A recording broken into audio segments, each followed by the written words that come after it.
The depths of the Hudson River hold countless secrets, but none quite as haunting as the events of April 19th, 2015.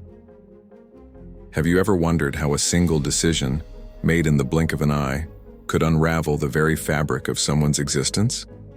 Tonight, we delve into a story that challenges our understanding of truth, justice, and the fine line between a tragic accident and something far more sinister.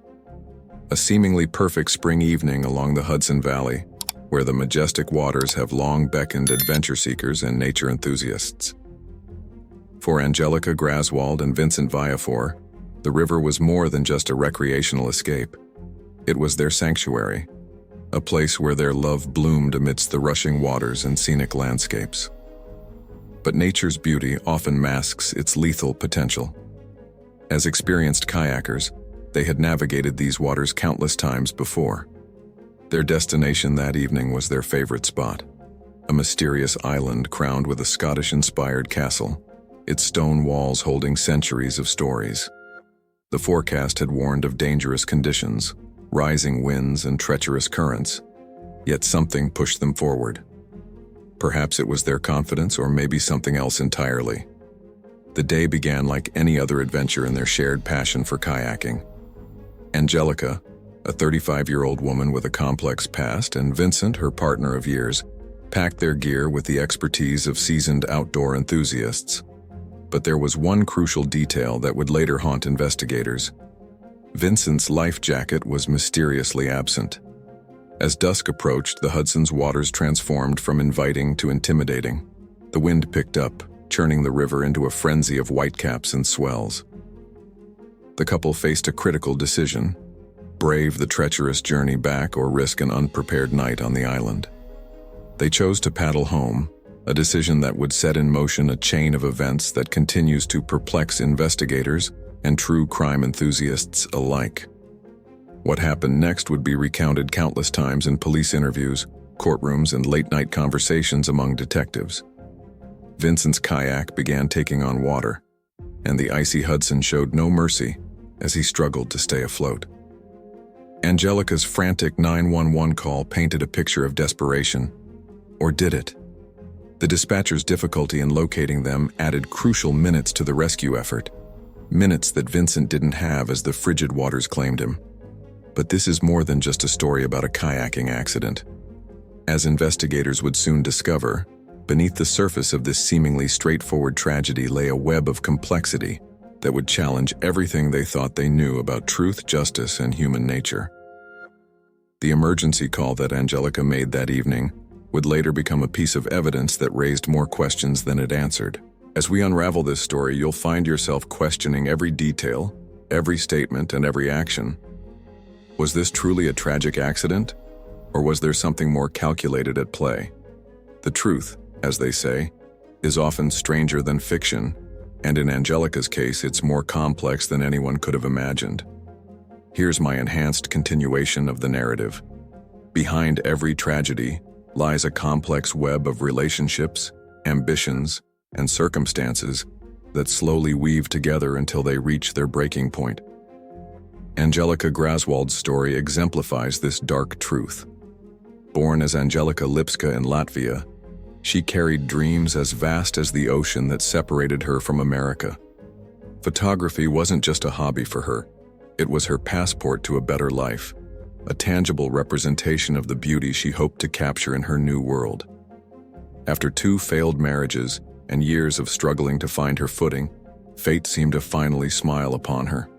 Landing a position as a nanny in the United States marked the beginning of what she hoped would be her American dream. But it was meeting Vincent Viafore that truly changed everything. At 46, Vincent was more than just successful in the construction business. He was a man who knew how to embrace life.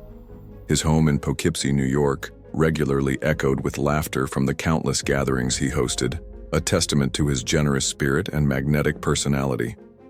Their romance bloomed quickly, perhaps too quickly. Within weeks of their first encounter at one of Vincent's legendary parties, Angelica had moved into his home. Their relationship seemed to follow an accelerated timeline, with conversations about marriage and children becoming as common as their shared morning coffee. But beneath this facade of domestic bliss cracks were beginning to show. The events of April 18, 2015, just one day before the tragedy, would later take on a haunting significance. At yet another social gathering, the tension between them became palpable. While Vincent maintained his usual jovial demeanor among friends, Angelica remained a shadow of herself, barely engaging with others before leaving early, citing illness. Those present would later recall the subtle but unmistakable friction between the couple, manifesting in terse exchanges and avoided glances. That night, they slept apart, a detail that investigators would later scrutinize with intense interest. When morning came, Vincent's suggestion of a kayaking trip seemed like an olive branch, a chance to mend whatever had frayed between them. Angelica agreed, perhaps seeing it as an opportunity to capture more than just photographs at Bannerman's castle. As they prepared for their excursion, Angelica carefully packed her camera equipment in several elegant outfits, envisioning the dramatic shots she could capture against the backdrop of the historic castle. The wind was picking up, causing the Hudson's waters to churn ominously, but Vincent's enthusiasm remained undimmed. His final words before they set off, "This will be the adventure of your life," would later echo with chilling irony. The couple shared a few beers before launching their kayaks, a detail Angelica would later reveal to investigators.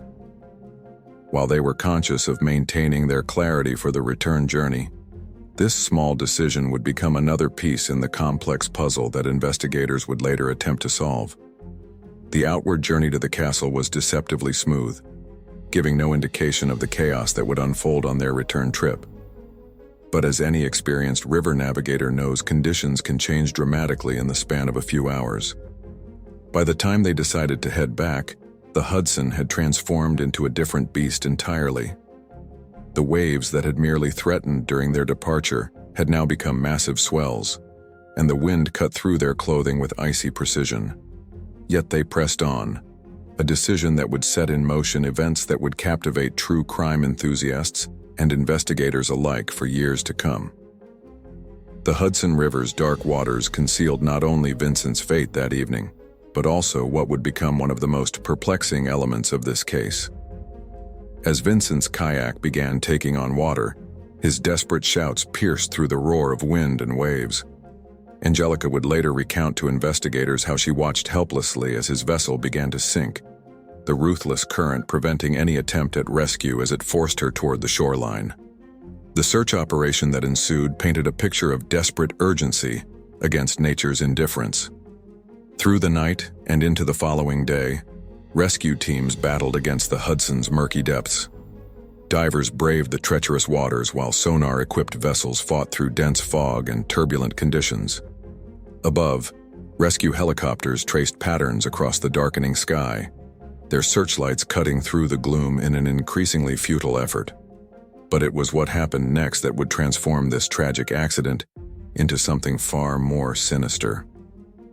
While Vincent's family grappled with their grief, clutching at increasingly thin threads of hope, Angelica's behavior raised eyebrows among both investigators and loved ones alike. In the midst of what should have been a period of profound mourning, her social media accounts remained surprisingly active. She posted photos and videos that seemed jarringly disconnected from the gravity of the situation, behavior that would later become crucial evidence in understanding her state of mind. The investigation took a dramatic turn 10 days after Vincent's disappearance. During what seemed like a routine follow-up interview, Angelica made a statement that would alter the entire trajectory of the case. Almost casually, she mentioned potentially removing the drain plug from Vincent's kayak before their return journey. This admission, delivered with an unsettling calmness, sent shockwaves through the investigation team. The revelation about the damaged paddle, missing a crucial locking ring that would have made navigation nearly impossible, only deepened their suspicions. These seemingly minor details, when viewed through the lens of criminal investigation, painted a disturbing picture of premeditation. A missing drain plug, a compromised paddle. Each element alone could be dismissed as an unfortunate coincidence, but together they suggested something far more calculated. The investigators found themselves facing a chilling possibility. Had the Hudson's waters been merely an accomplice in what was actually a carefully orchestrated plan? The search for a motive led investigators to delve deeper into Angelica's past relationships. When they reached out to her former boyfriend, Michael Coven, they hoped to gain insight into the woman who had remained remarkably composed throughout this ordeal. Michael's reaction to their inquiries would prove to be yet another piece in this increasingly complex puzzle. The investigation began to reveal layers of complexity that transformed this case from a tragic accident into something far more disturbing. Through interviews with Michael Coven, Angelica's former boyfriend, investigators uncovered a pattern of behavior that cast new shadows over Vincent's death. Michael painted a picture of a woman whose carefully maintained composure could fracture under the influence of alcohol, revealing a confrontational personality that Vincent had apparently learned to weather in silence. Just weeks before his death, Vincent had confided in a close friend, expressing deep reservations about his impending marriage.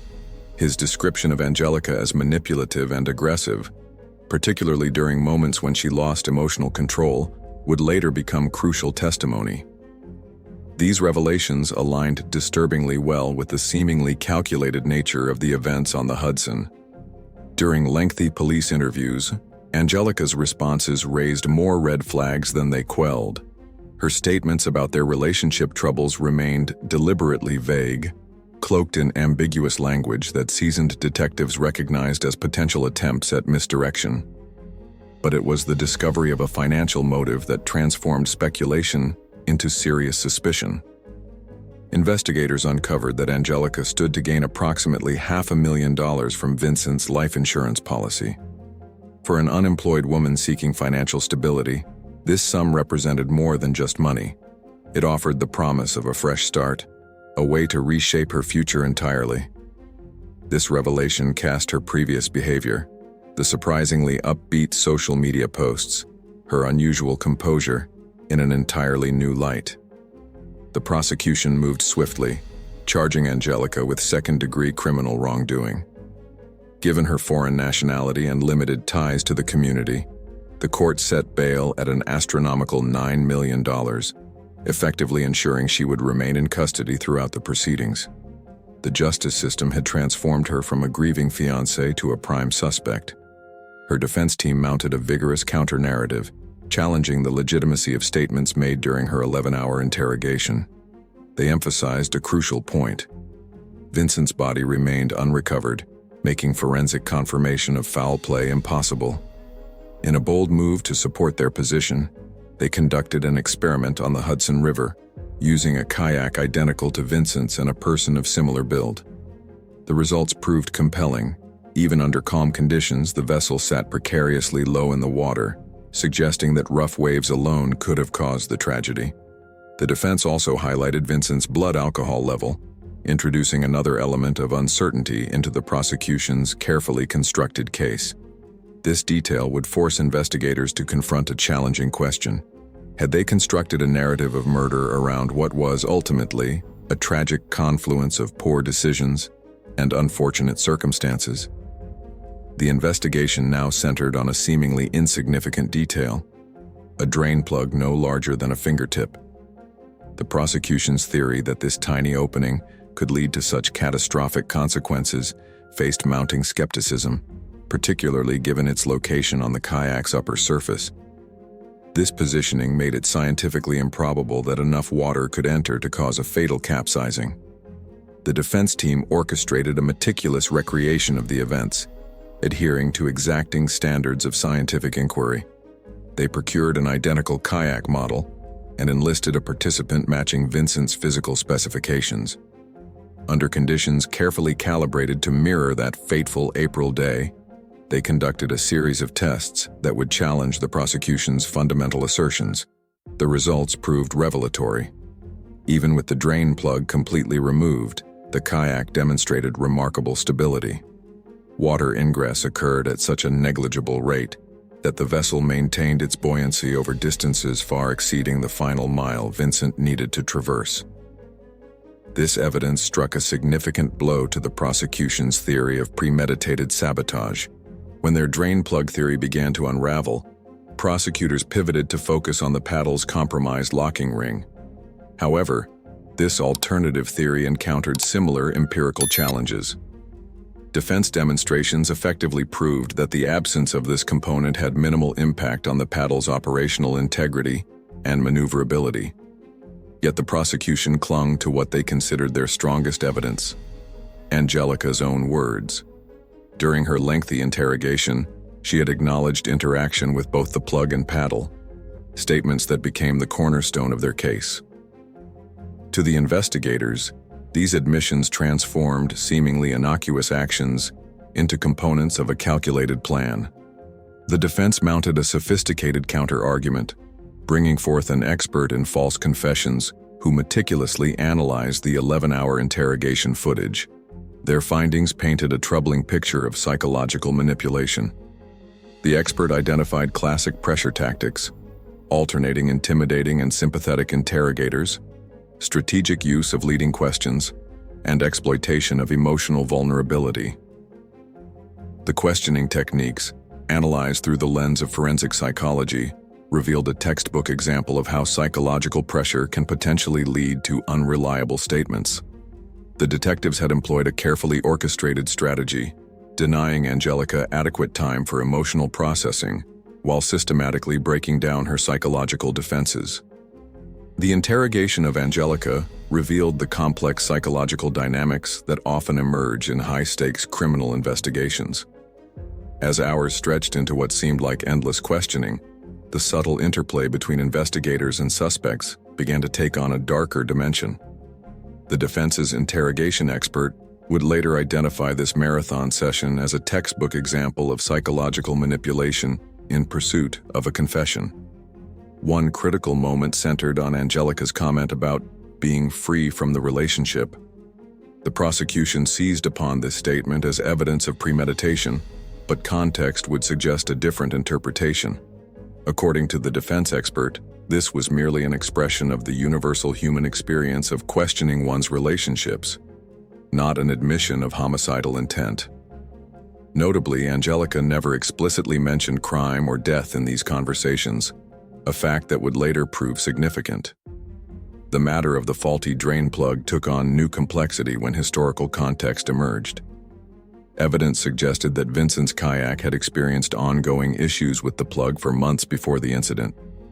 The defense presented testimony that the couple had successfully navigated multiple trips without the plug, undermining the prosecution's theory that its removal was part of a calculated plan. The psychological breaking point in the interrogation came during a moment of profound vulnerability. After hours of relentless questioning, Angelica's composure cracked when she made a simple request to feed her cat. The investigators, sensing weakness, intensified their pressure. The defense expert would later identify this as a critical moment where exhaustion and emotional manipulation intersected to produce unreliable statements. The interrogation video revealed a systematic erosion of Angelica's psychological defenses.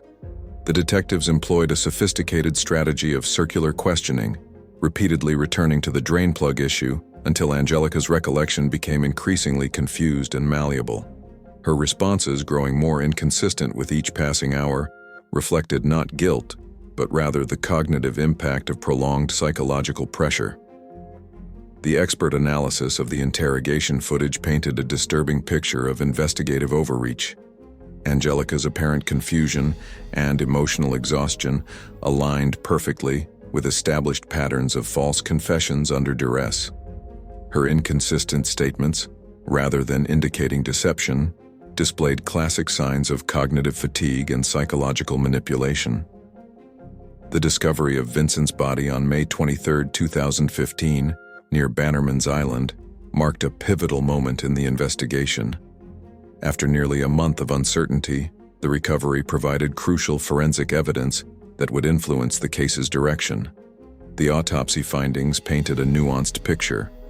While drowning was confirmed as the cause of death, the absence of signs of struggle or significant foul play introduced complexity into the prosecution's narrative. The trace amounts of alcohol in Vincent's system, while present, weren't substantial enough to be the primary factor in his death. The physical evidence recovered with Vincent's body, presented its own contradictions. The kayak, when found, did indeed lack both the drain plug and the paddle's locking ring, matching Angelica's earlier statements. However, the defense successfully demonstrated that these technical deficiencies alone couldn't account for the tragedy. Instead, they portrayed a perfect storm of circumstances: freezing water temperatures, powerful wind conditions, the absence of a life jacket, and the slight influence of alcohol, all combined to create lethal conditions. The prosecution's case, built largely on Angelica's inconsistent statements during interrogation, began to show structural weaknesses. Their theory of intentional tampering with the kayak's equipment as a means of causing death seemed increasingly difficult to prove beyond a reasonable doubt. The complexity of using such subtle methods to ensure a fatal outcome strained credibility, particularly when weighed against the straightforward explanation of multiple risk factors converging in tragic circumstances. Faced with mounting challenges to their case, the prosecution made a strategic decision. They recognized that proving intentional harm through such elaborate means would likely fail to convince a jury, especially given the compelling expert testimony supporting the possibility of accidental death under the documented conditions. This realization led to a significant shift in their approach. The resulting plea agreement represented a compromise between justice and pragmatism. By accepting a charge of involuntary manslaughter, Angelica received a 4-year sentence, substantially less than the potential life imprisonment she faced initially. The time she had already served while awaiting trial became crucial, effectively reducing her remaining incarceration to mere months. Her release on parole in December marked the formal conclusion of a case that had captivated public attention and challenged conventional assumptions about criminal intent and circumstantial evidence. This case ultimately illuminates the complex interplay between circumstantial evidence, witness testimony, and forensic analysis in determining criminal culpability. It demonstrates how the lines between tragic accidents and criminal acts can become blurred, particularly when viewed through the lens of hindsight and legal scrutiny. The resolution of the Graswald case in December 2017 left an indelible mark on all involved parties. Despite the official 4-year sentence, Angelica served 32 months in custody before gaining early release through the parole system. This outcome, while legally sound, created ripples of discontent that continue to affect those closest to the case. Vincent's family remained steadfast in their conviction of Angelica's culpability, viewing the shortened sentence as an insufficient response to their profound loss. Their vocal opposition to what they perceived as judicial leniency underscored the profound gap between legal resolution and emotional closure. Post-release, Angelica faced significant challenges that extended beyond her legal troubles. The guilty plea effectively nullified her claim to Vincent's insurance benefits, and employment opportunities proved scarce. Ultimately, deportation forced her to return to her homeland after 16 months. There, she embarked on a path of personal reconstruction, pursuing a university education and establishing professional stability. This case presents a compelling examination of how circumstantial evidence, behavioral analysis, and legal strategy intersect in our justice system. The prosecution's initial theory of premeditated harm through technical sabotage gave way to a more nuanced understanding of how multiple factors, environmental conditions, equipment issues, and human judgment, can converge to create tragic outcomes. The role of interrogation techniques in shaping case outcomes deserves particular scrutiny. The transformation of Angelica's statements under prolonged questioning raises important questions about the reliability of confessions obtained under psychological pressure. These concerns become especially relevant when considering how such statements influence plea negotiations and final case dispositions. The enduring question of truth versus accusation in this case highlights the challenges inherent in our criminal justice system. While physical evidence provided certain factual anchors, Vincent's cause of death, the condition of the equipment, and the environmental factors present that day, the interpretation of these facts remained subject to competing narratives. This case serves as a powerful reminder that in complex criminal investigations, the path to truth often remains obscured by the limitations of human perception, the vagaries of memory, and the inherent challenges of reconstructing events after the fact. Whether Angelica's conviction represented justice served or expedient resolution remains a matter of perspective, shaped by individual interpretation of the evidence and understanding of criminal intent. The legacy of this case extends beyond its immediate participants, prompting broader consideration of how our justice system balances the need for closure with the pursuit of truth, and how plea agreements, while practically expedient, may sometimes leave the most profound questions unanswered.